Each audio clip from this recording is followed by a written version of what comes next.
Welcome to I Change the Narrative, a podcast for and about Black men, inspiring, supporting, and empowering Black men and Black boys. Before we get started, I wanted my guests to briefly tell us a little bit about yourself and the work that you're involved in that lends itself to the topic or the lived experience, starting with Sherman. Thanks for Greniga for having us back, for allowing me to come back. My name is Sherman Nelson. I am an associate pastor at the Carolina Missionary Baptist Church. For the past 27 years, I have taught martial arts. I started a Taekwondo program in DC, Washington, DC, with the goal intentionally of working with kids from the inner city, giving them some exposure to a life that they otherwise might not have known. I was a member of Howard University's Taekwondo team. I was a member of the U.S. national team. I traveled all over the world because of Taekwondo, and it opened doors for me. And so I wanted to do the same thing to them, give them a global perspective. Working with DC Parks and Rec, I have mentored dozens of young brothers, and I continue to do so. Continue to reach out, sharing with them more of my failures than my successes, so that they can help navigate. I can help them navigate some of those pitfalls. And it's a calling, and it doesn't have a specific structure, but I am confident that I'm doing the right thing when I'm sharing words of life and the word of God with my little brothers and my little nephews. Thank you, Jack. Hey, well, I'm glad to be with you guys again. Greniga, thank you so much just for the work that you do, both publicly and privately. And I just I'm thankful for our relationship over the last 5 or 6 years and how we interact with each other. And it's been meaningful and impactful for me. Sherman as well, brother, I applaud you for the work that you do, again, both publicly and privately. I just want to say that I am in ministry as well, not full-time, meaning I have a corporate sales job, but I do pastor a small Black Baptist church in the country, and I've been there 7 years, and I have been preaching for about 12 years. So I get a chance to really touch every facet of, I guess, specifically the African-American life, from youth to marriage to older adults, a little bit of everything. One of the things that's near and dear to my heart is the Norman Education Fund that we founded in 2005. And that was after the death of my father. And it was just something I didn't want to wait till I was in my 60s to start giving back. And we just started with a little bit that we had, and we started providing financial assistance and also a mentorship program. So a lot of the kids now, man, are in grad school or out living their life. And it's just so heartwarming to know I played a small role in all of that. So it's more of a each one teach one, which is, I echo everything that Sherman says in terms of mentoring. Especially Black males, we need to be mentored. I mean, even if you're in your 40s or 50s, you still need to be mentored. You still need to have somebody that can mold you and encourage you and give you some constructive criticism. I think one of the thoughts that I try to live by is that a smart man learns from his mistakes, but a wise man learns from the mistakes of others. So hopefully, there'll be a lot of things that they can hear from others that have been past that they won't have to go down. So I think that's again, it's very impactful. It's imperative, especially for the Black community, if we're going to move forward collectively, that we have discussions like this and then go out and do the work. I agree. I'm so glad to have you back on the show, and we thank you for being invested in the cause. Today's topic is Matters of the Heart, Healing Broken Part 2. And since this is Part 2 of our conversation, I wanted to give the listeners a chance to ask their questions, as there were a few who requested a part 2 of this conversation. So the first, we're going to get right into it. The first question someone had was, why is it important as Black men to have conversations such as these on repeat? I felt like this was the perfect question because I couldn't understand, as I shared with Sherman, why did we need a part 2? So I'm glad his name is Sean. Why is it important as Black men to have conversations such as these on repeat? I'll go first. That's that question. One of the things I taught my athletes is we are what we repeatedly do. And so if we want to be excellent, then we must practice excellence on a regular basis. We got to be excellent every day.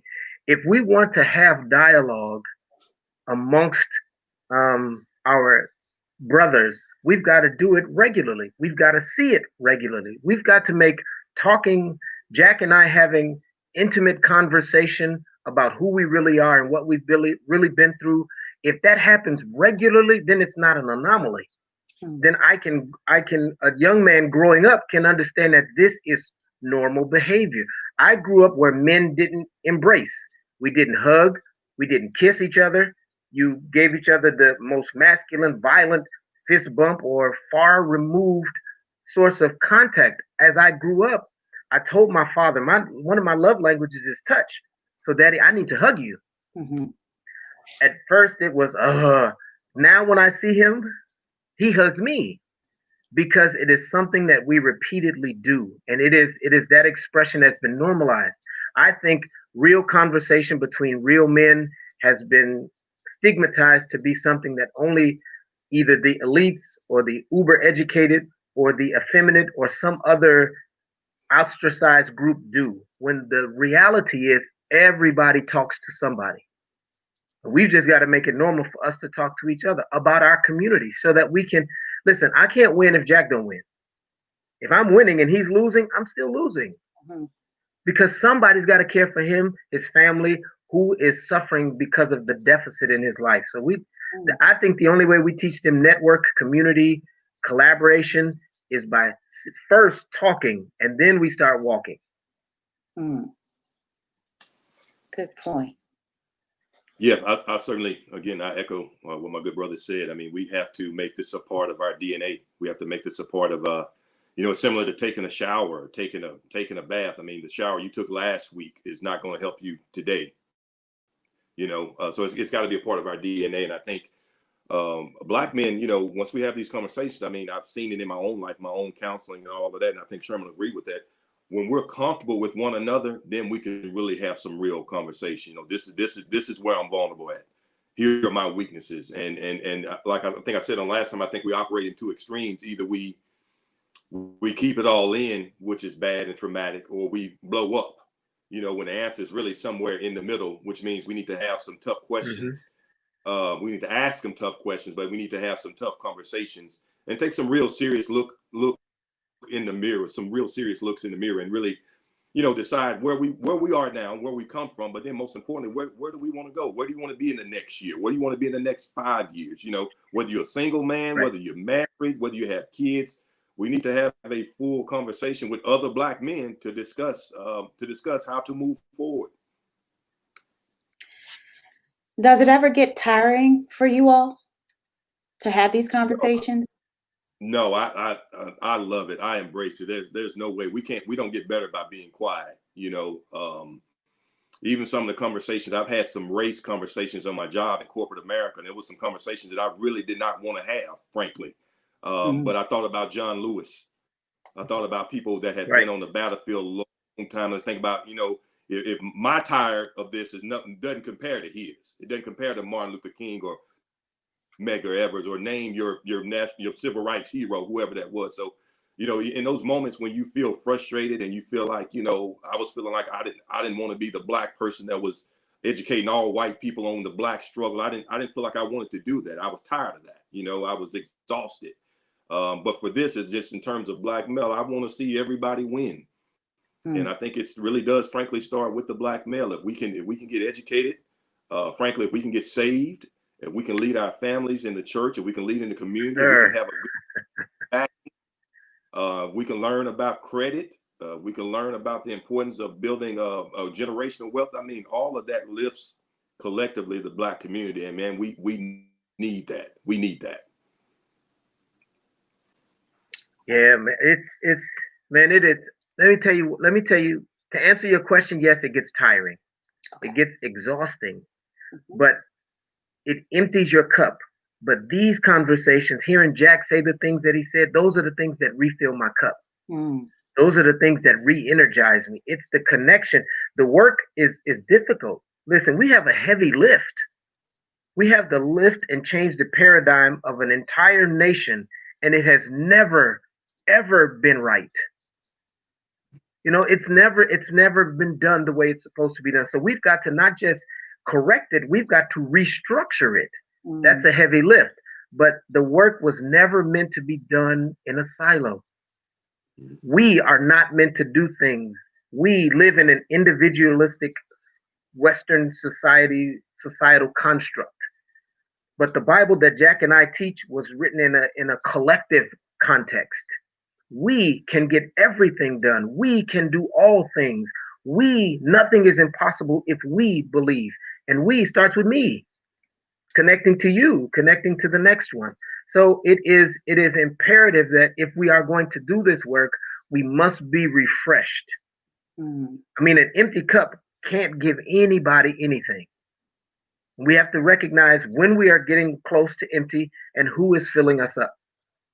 And that's I think that's one of the hidden values of the conversation, because when we have this dialogue, I'm charged after this. And then I'm upstairs like, yeah, okay, so now what do I need to be? I need to be doing something. So then I sit down and I'm making notes, or I'm walking around with my phone going, all right, note to self, here we go. This is what we need to do this week. Man, these brothers not going to be out here changing the world and impacting lives for the kingdom and the culture, and I'm not doing nothing. Nope, I'm about to go do kingdom work and culture work at the same time. And that's the inspiration that we draw from each other. And that's where I think that's the only way I think we'll have strength enough to do this work. And that's, Sherman, that's what I felt about having this conversation once again. I felt like, okay, we have these conversations, then what? Not everyone wants to participate in these conversations. However, no one wants to sit back and think about, okay, what do I need to do to actually start to change the narrative? That was my concern about doing this show again. I'm sorry, that's my piece. Jack, were you going to say something? Was there a question there? I was waiting to see if there was a question there. Oh, no, that was just me stating my feelings. I'm sorry. No, that's fine. That I was gonna tag Sherman with this. I think for us too, we have to man, there's such a level, and this is just not just black males, this is a black community, a level of competition. You know, comparison is a thief of joy. You know, and I think once we get away from, you know, if Sherman is doing something good, I don't need to hate on the brother. I need to get with him and sit down and have a cup of coffee with him and say, how are you doing X, Y, and Z? And will you mentor me? And will you help me? You know, and I think that's one of the biggest rifts or the disconnects in the black community is when we see somebody else, like I said, instead of hating, you ought to be congratulating. You know, and I think near and dear to once we start doing things together. And furthermore, if somebody like Sherman or any other brother is doing some type of community work, I don't have to compete with him. I can go to Sherman and say, man, how can I support what it is you're already doing? And I'm need credit. Everybody my name and want to help out with what you're mentoring. If you're taking your Taekwondo team across the world, or whatever it is you're doing, we have to learn to come up with others' hands that is already being done. We don't have to start anything new per se. We need to find people that are already doing the work and see how we can support what it is they're always doing. Harry S. Truman says, it's amazing what gets accomplished when nobody cared about who got the credit. And I think, again, that's something that we need to tattoo on go forward. We're going to move forward collectively. Again, we got to work together and get out of this spirit of competition and get into the spirit of cooperation. Yeah, I posted this morning, Jack. That's funny you say that. I posted this morning, when you stop competing, you win. Now, I had some athletes who read that and they're like, yeah, but coach, you always told us to go hard. And I was like, yeah, but that's competing against yourself. When you stop competing with other people, then you win, because now you're focused on doing the best job you can do. At the local level, at the little high school tournament, at the Olympics, it's really just you competing against you. What is the best version of you that you can put out here on this field of play? And exceptional athletes understand that. We got to get out of this mindset but it was bred into us to keep us combative and keep us contentious and keep us crab-like. Because imagine what would happen, bruh, if we all just woke up tomorrow and said, you know what? We about to do this all together. If all bruhs just said, you know what? We about to do this together. Hey, young bloods, y'all not doing this no more on these corners. Little bruh, pull your pants up. Sis, get that dress a little long. We're going to change our behavior today. We're going to take our dollars and be strategic in our present and future expenditures with our dollars. Man, the entire world would go nuts. And so it's been systemically woven into the fabric of the Black community. Please don't let them all come together. Please don't let them all come together. But we've got to fight it. We've got to change that narrative. No matter what, my daughter will see, my wife will see, my community will see me linking arms with other brothers. That's it. Sherman, that was good. That was good. And we all need that, not just Black men, but Black women as well. So my next question is, how do you hold your brother accountable for his brokenness? I am 43 and we've been taught different. I want to begin to model different. How do you hold your brother accountable for his brokenness?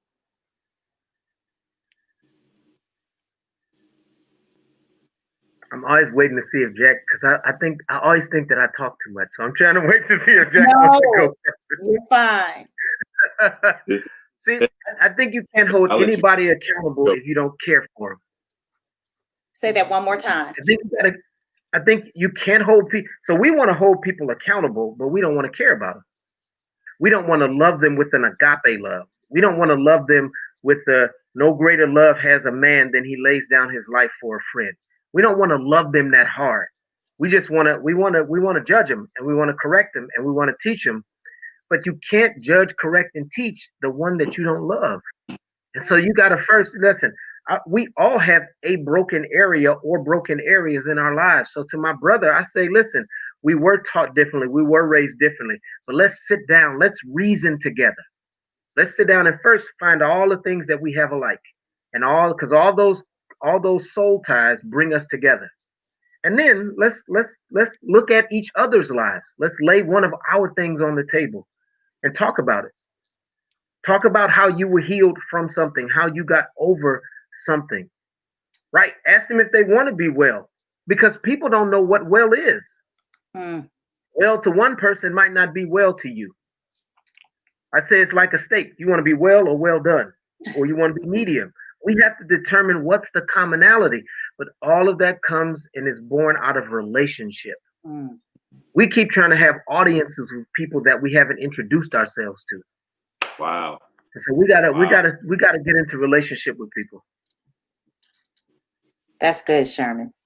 Yeah, certainly I agree. You know, I mean, we've collectively grown up in so much dysfunction and toxicity that when order shows up, we can't fully appreciate it. Also, you know, just a thought about being accountability. I mean, you know, that's a word that, again, that means that we got to look in the mirror and point out the things that we've done wrong. You know, we love to play victim and say, you know, hey, my daddy wasn't here, my mama didn't love me, I was the black sheep of the family, this, that, other, got cut from the basketball team, whatever your plug is, you know. But at the end of the day, much of our success depends on our attitude and our work, and we have to own that. You know, back to what Sherman was saying, though, the root word for the word communication is common. So we have to find out what we have in common, you know, before we can move on and have some meaningful dialogue. And look, and it can start with something small. I mean, a handful of friends have gotten together and said, hey, we're going to read Promised Land by Barack Obama, and we're just going to have some dialogue about it, just as black men, nothing scripted or anything. I mean, just something as small as that. You know, we got these text groups that we send all type of silliness and stuff all the time. It's like, man, let's do something meaningful. We're all fathers. We have kids. You know, how can we take this information and apply it to our daily living and see how we can make the better for this? Dr. DeMarcus just commented. He said, Jesus asked the lame man at the pool of Bethesda, do you want to be well? He was holding him accountable. Thank you, DeMarcus. I like that. And the thing with that text, and see, Right. now you done got us into a text, and I was hoping we could go in. You're not about to preach that, are you, sir? Well, you know I was. Well, hey, Sherman, that was my first sermon.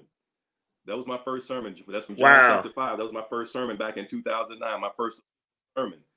And you know, I think Jesus asked him that. You know, it's like, well, what do you mean?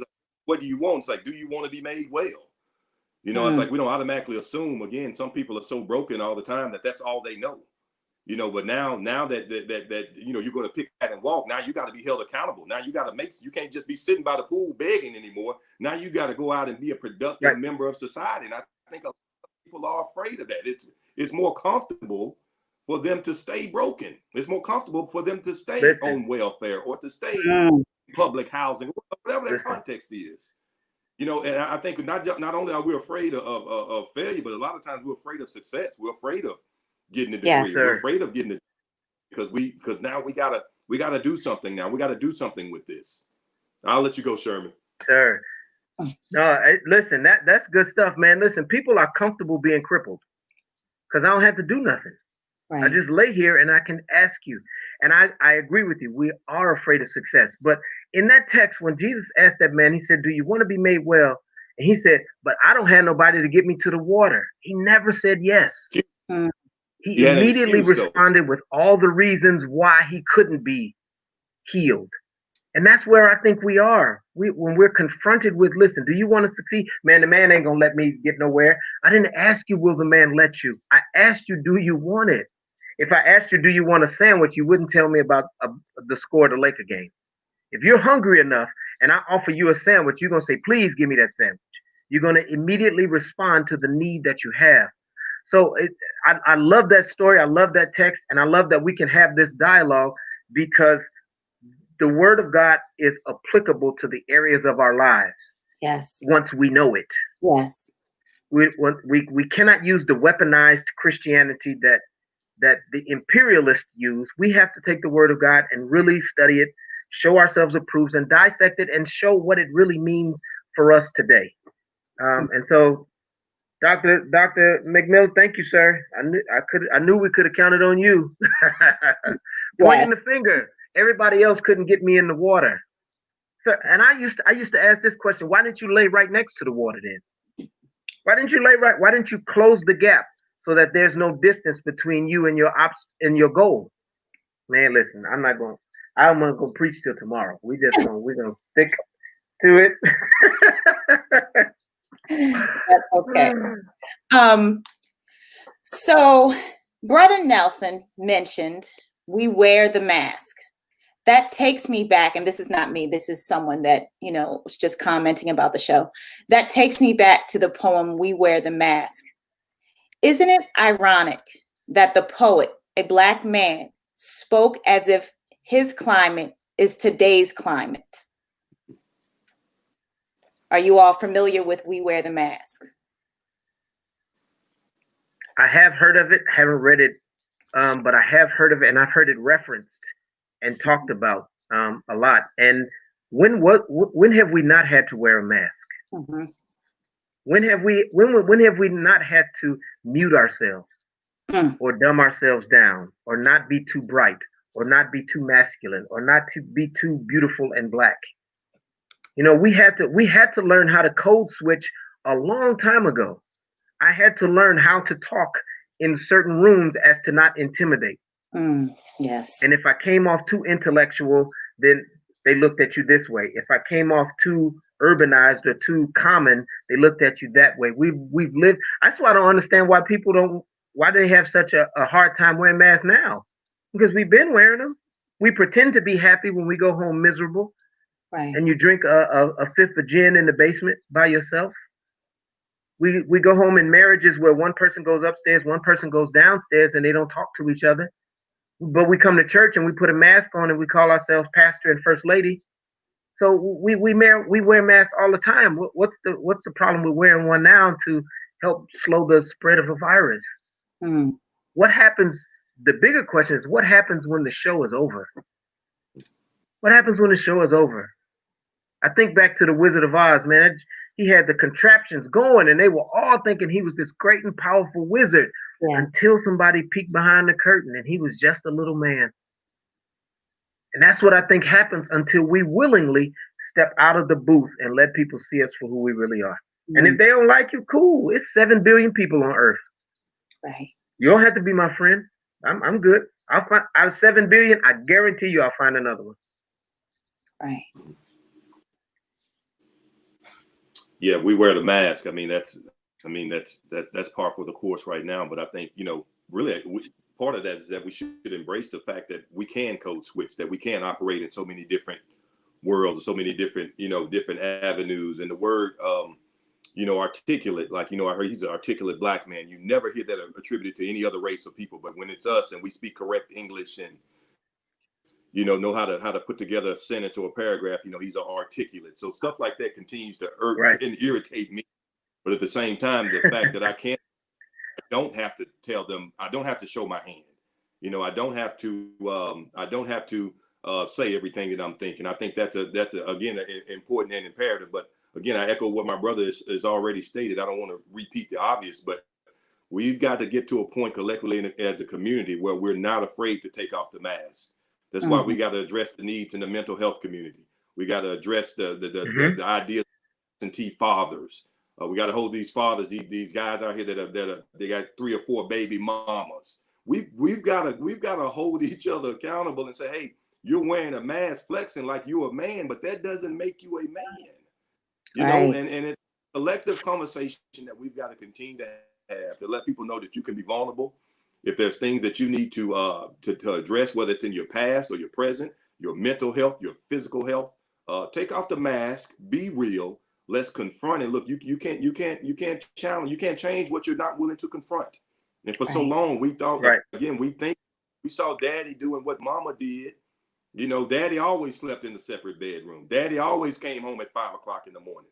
You know, we don't even know that that's not normal. We don't even know that you're supposed to have a child while you've been married. You know, it's so common now. Right. We've allowed society to put a mask on us to say, hey, that's okay. When it's truth of the matter, it's not. And we need to teach that collectively, not condemn anybody, but not condone it at the same time, and walk together hand see how we can get to that next level. I agree. That's good. That's good. Is it as simple as just letting it go for Black men? Is it as simple as just letting it go for Black men? This gentleman said that he hears all the time, man, just let it go. Is it simple as that? It's that simple, but it's not easy. Everything simple ain't easy. Simply put, you can't continue to carry them bricks in your emotional bag forever. It's going to wear you out. But there is a mechanism to remove those bricks. And if you're not taught that mechanism, you'll never empty your bag. Now, I'm fortunate, we're fortunate, I know the faith walk of you two, that we have someone who says, cast your cares on me because I care for you. Right. He has taught me how to take the bricks out of my bag and lay them on him. But until that's the value of preaching and teaching the truth of who Christ is. Until we get people to know that it's a simple process, but it is a difficult process. Because we're not taught to do it, and it's going to require that you're going to have to address that brick. You can't empty the bag without touching the bricks. So if you got the brick of your father not being there, you got to address how that made you feel. You got the issue of, I got 4 baby mamas and 4 babies and 5 baby mamas. I got to address that. I got to address my behavior, because there's still only one way to have babies. There's still only one way, so they're not doing it by magic. Right. We're making some choices. I got to address the choices, but what leads me to make these choices? What hole am I trying to fill by hopping from bed to bed? I got to find that hole, the brick that is a hole in my heart. I got to find that brick and face it. Because if you plug that, it'll fix the other behaviors. It'll arrest the other behaviors. So yeah, it's simple, but I promise you before the God I serve, it is not easy. Sherman, you spoke last time about your breaking point. I think when you talked about pulling over on the highway, East-West Highway. Tell us a little bit about that experience. Is there something that happened prior to that just you got fed up? What? The fun thing is, as you can, all my life growing up, I tell him this now, I couldn't tell him this growing up. All my life, my father was my hero. My father was the funniest guy I knew. He walked in at our family function, didn't go until people saw my father walk in the room. And I was just like, man, he just commands this whole room. He is the smartest guy I know. He is the funniest guy I know. He's the coolest guy I know. I have his name. I want to be him. And to know that it felt like I was the only one who wanted me to be him. And one day I think I was coming back from the store, and I think I had reached out to him. And at that time, my father would say, if you don't call me, I'm not calling you. And I'd be like, why, Daddy? Mommy calls me. Why can't you call me? You're the son. You should call the father. And I'm driving going, how are all these rules in place? I don't understand this. And I'm driving just getting frustrated. And I just pulled over. And when I say I had an absolute meltdown, I did. God, you got to do something today. I don't want to hear about what you're going to do in days to come. And I don't care about what you did before. Right now, I need you, please, to address this hole in my heart. One, tell me why he didn't love me. Help me understand why he didn't want me. Help me understand why he doesn't want me to be him. Why he doesn't want me to be like him. That Fresh Prince episode, right? When Will Smith, I watched that episode and I turned the TV off because I was living that. And God said to me, I have always been and I will always be your father. I will take this hurt. And he took it. And people are like, come on, man, that's not no mystical, magical. Okay, all right, I'm not going to tell you what to believe. But he pulled that hurt out of my heart. That doesn't mean my relationship was restored instantly. But the forgiveness existed instantly. The process of restoration began on East-West Highway. And from that point, I was like, all right, let me just reach out. And then I started calling him. And I'll never forget, I went to Chicago one Christmas, and the day after Christmas, I was puttering around in my mother's house and her phone rang. And she was like, oh, hey, how are you? Okay, hold on. And I was like, who is it? I said, who's calling me on your phone? She's like, this is your father. What? And I'm like, hello? He's like, what you doing? Nothing. You want to go hang out with me? And I'm like, okay. All right, I'll be on my way. And I hung the phone up and I started crying. And my mother was like, why are you crying? I said, because all my life I've been waiting on that call. That's the call I was waiting on when I was a little boy, winning spelling bees and winning science awards and winning these things. I was waiting on that voice to say on the other end, hey, do you want to be with me? And it didn't happen until I was in my 40s.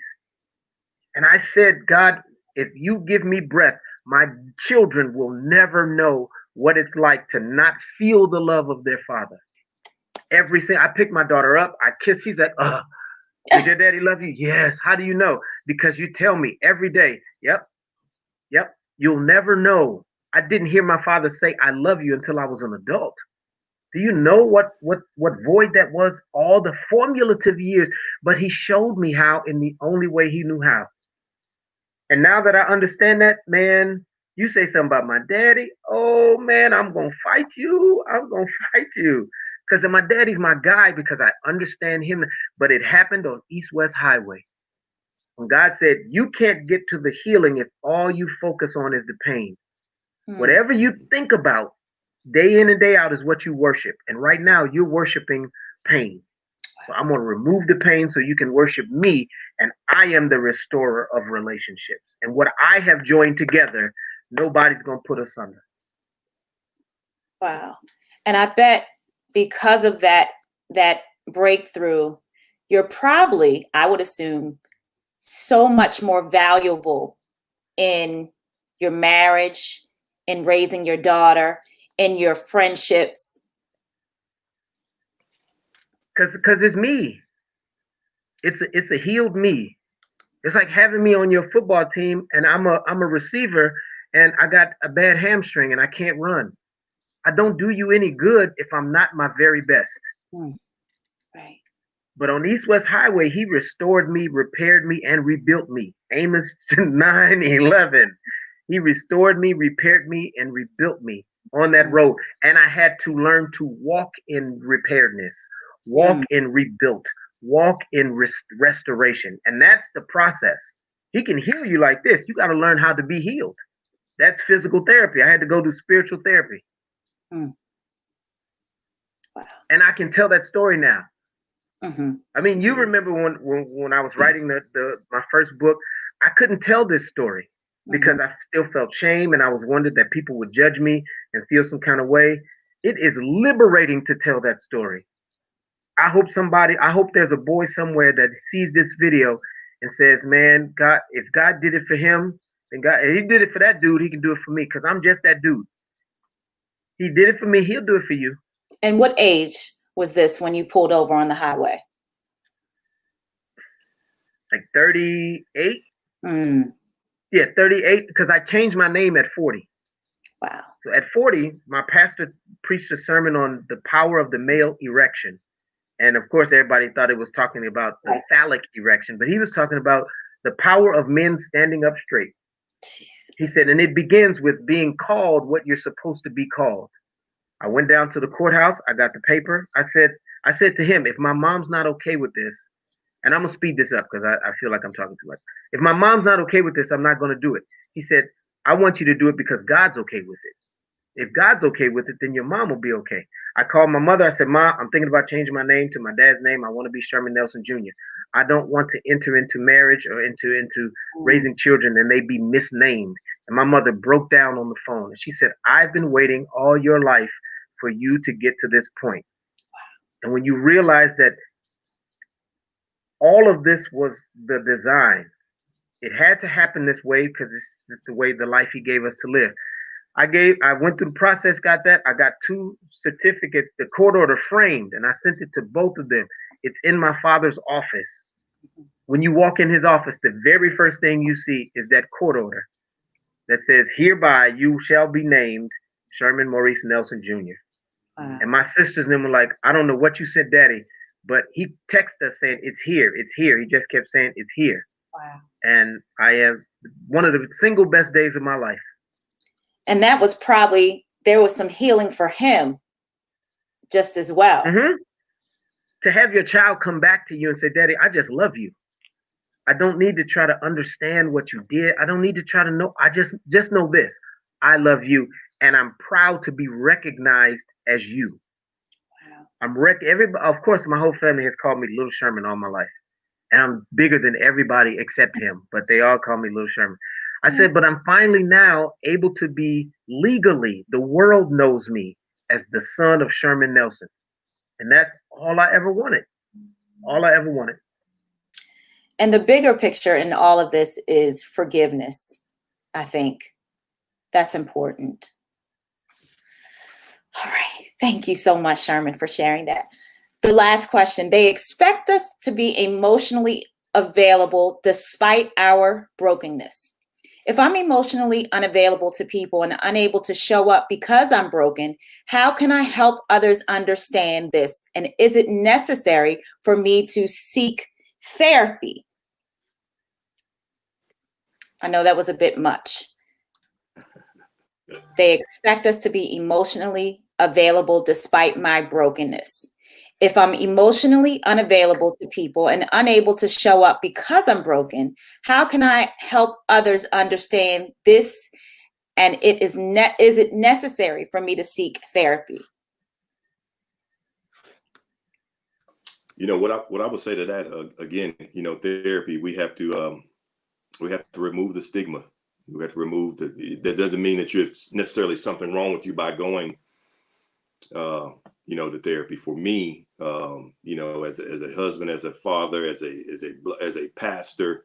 I mean, there's so many hats to wear, you know, and not to say that Jesus is not enough, because certainly he is enough. But again, and I think I said this on the last call, I needed somebody that did not know me, that I can go and be vulnerable with. And that was been so meaningful. I mean, from a confidentiality standpoint, all of that to just go and be who you know. I don't have to be anything to anybody in that hour when I'm in therapy, and I think that's a good starting point. God is so sneaky with his grace and his mercy. You know, you'll start to get over stuff before you even realize it. You know, I don't have a moment per se like Sherman had, but I over a period of time, the closer I got to God, the closer I got in the Word, there were certain things that I automatically brushed to the side, that I realized stuff that was holding me back that wasn't really important. In Hebrews, it says, "Let go of the sin and the weight." There's some stuff that is not a sin, but and it's holding us down. But it's a weight. You know, so I realized that in the picture I painted is, imagine that you're walking into a room with 3 or 4 layers on out of the cold, and you walk into this warm room and there's a big heater. Well, the closer you get to the heater, the more layers you're gonna be able to take off, because it's gonna be hot. And the closer we get to God, the closer we get to Jesus, the closer we get to our own soul salvation and understanding what that means, there's certain layers of things that we can begin to take off. Now, Sherman, my story, somewhat a little bit different from yours, man. My dad, I have my dad's name from the beginning. My dad's Jack Norman Jr. But I went through a season in my life when I was in junior high where I hated my dad, man. I had people call me by Rashad, which is my middle name. And when people would say, "Oh, you're going to be just like your dad," it would anger me. Or "You look just like your dad," it angered me. You know, so during that time, what was transitioning was, I felt like my summers, Greniga, my summers were spent riding around looking for my dad so that we could get our child support check. That's what my summers were in a hot car with no air, trying to chase down my dad, while people are coming back talking about how they went, you know, to family reunions and water parks and all that stuff for the summer. That wasn't my summer. And so my dad got married again and took on another family. And it seemed like he took on another family of kids that were not his, and he loved them more than he loved his own son. So of course I had a big struggle with that over a long period of years. And, you know, again, God really molded me. And when I went off to college, I met people that didn't even know their fathers, and that became meaningful to me. And we started to rebuild our relationship. But one of my biggest regrets is, by the time I really felt like our trajectory was about to take off, he passed away. And so I say all that to say, man, make the most of the time that you have. My father never met my daughters. I would give up every damn, my bank account, my 401k. I give up all my degrees if I could have my daughters meet my father, if my dad would have been around long enough, you know. And so it's things like that that are in the front of my mind. But I've used those things that could be a stumbling block. I've used them as building blocks for me to reach out and to preach through my pain, to preach through. I know what it feels like when we were in prison ministry. The thing that was most common is that the brothers did not have a father in the home, and they did not finish high school.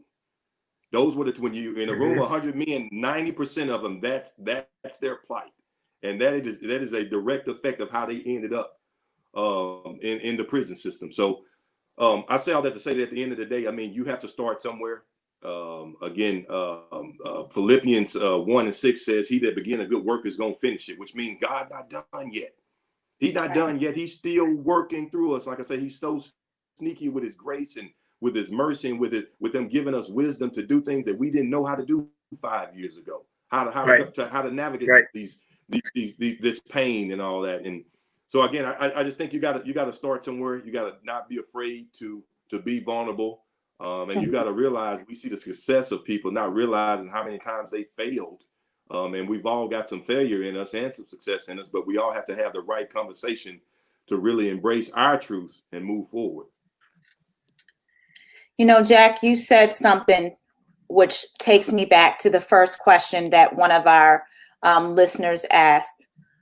Should we have these conversations? Why is it important to have these conversations on repeat?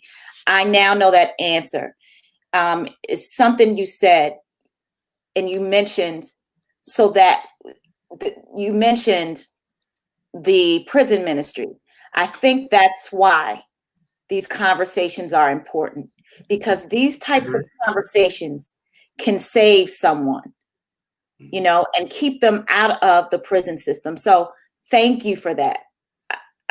Because I tell you, I struggled with having this conversation again. So thank you for that. Sherman. It's I'm just awed sometimes by how God has taken the time to weave us all together. And to know how many of us have these stories. The stories have different plot twists and turns, but they all always point us back to how we had to learn to depend on God. That our earthly fathers may not have done or been. And if you have the time to reconnect, make amends. Man, cherish the day, because I understand Jack's whole point. I didn't have my daughter until I was 50.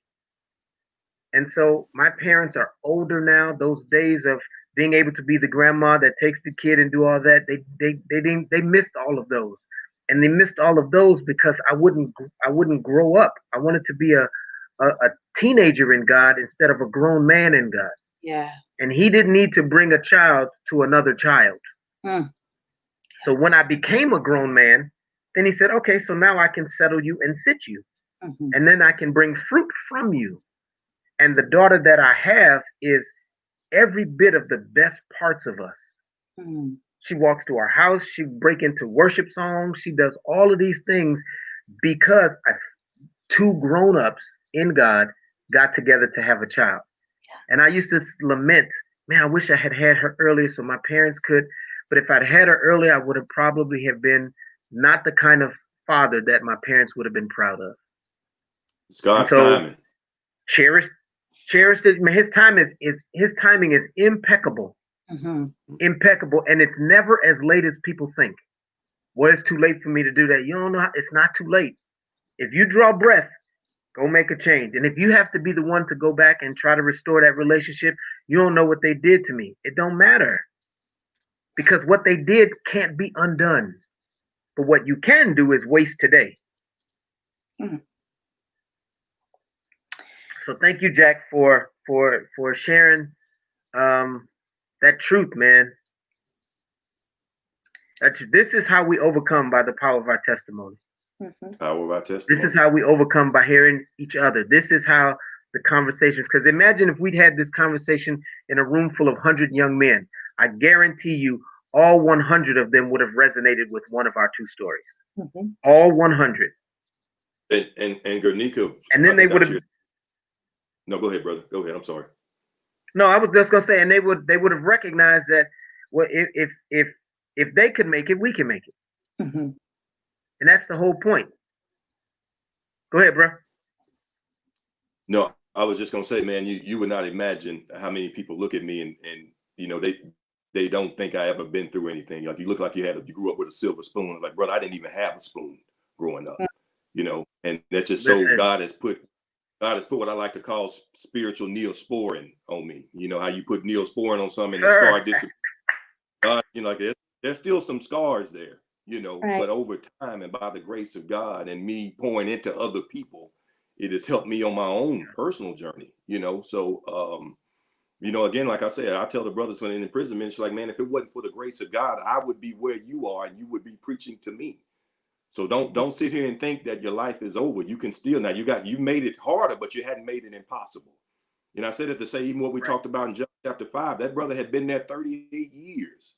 We were there talking to brothers that had never had a bill in their name, had never had a checking account, didn't know how to write a check, you know, had never had any real life grown man responsibilities, and they're 40. And so they're really babies. You know, had never had a credit card, because they spent much of their life being incarcerated, being in and out of the system, and they never got to that point where they could really grow up. You know, and we need to tell them, hey, your best years are still ahead of you if you want it, if you allow it to be. Mm-hmm. You know, the best is still yet to come. That's just not a catchphrase. I mean, for the believer, that's real. That's relevant. But you've got to do the work and trust God with the outcome. Mm. Yes. Right. Well, gentlemen, that is our time. But before we go, I don't even look at the time on my computer because I don't understand how this time gets sped up like this. This is real disrespectful, God. I know. Is the earth turning faster? Because it seems like the earth is racing in this little bit of time that we get to talk to each other. Yes. But we do get to follow each other on social media, so we don't get to, you know, I stay in touch with him. I'm connected to Dr. McMillan. So you brought us together. And you know, like it in all ways, it's on us to maintain some connectivity. And that's why the time goes fast, because we enjoyed our time together. I am so full.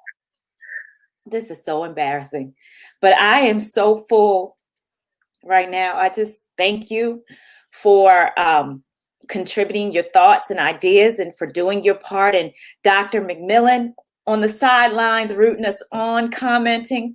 Thank you so much for being a part of changing the narrative. And lastly, gentlemen, for keeping your commitment by being a part of the show. That means a lot when Black men show up. Thank you for following through.